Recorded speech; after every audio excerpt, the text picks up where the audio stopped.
Hello বন্ধুরা, আজকে আমি তেলাপিয়া মাছের কারি করব। প্রথমে একটু মাছে নুন দিয়ে দেব, তারপরে একটু হলুদ দিয়ে দেব। হলুদ দিয়ে ভালো করে মাখিয়ে নেব। মাখিয়ে নেওয়ার পর কড়াইতে তেল দিয়ে মাছগুলো ভাজতে দিয়ে দিয়েছি। তারপর পেঁয়াজ আর টমেটোগুলো মিক্সিতে একটু বেটে নেব। মিক্সিতে তারপর পেঁয়াজটা আর টমেটোটা আমার ব্লেন্ড করা হয়ে গেছে। কিছুটা তুলে বাটির মধ্যে নিয়ে রেখে দিয়েছি। মাছটা প্রায় আমার ভাজা হয়েই এসছে। মাছগুলো আমার ভাজা হয়ে গেছে, এবার আমি আস্তে আস্তে তুলে নেব। এই যে মাছগুলো আমি ভেজে তুলে নিয়েছি। এবার আমি কড়াইতে পেঁয়াজ বাটাটা দিয়ে দেব।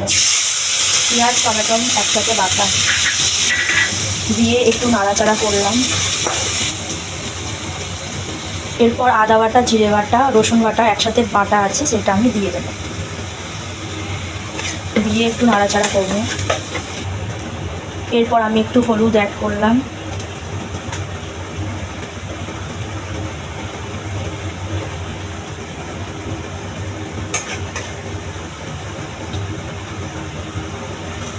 স্বাদ মতো নুন দিয়ে দিলাম। এরপর মশলাটা ছেড়ে গেছে, এবার একটু জল দিয়ে দিই। আমার মশলাটা ফুটেই এসছে, এবার আমি মাছগুলো দিয়ে দেবো।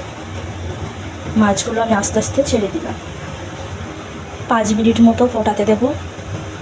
2-3টে কাঁচা লঙ্কা দিয়ে দিলাম, আপনারা ঝাল বুঝে দিতে পারেন। মাছটা আমার পুরো রেডি হয়ে গেছে, এবার আমি নামিয়ে নেব।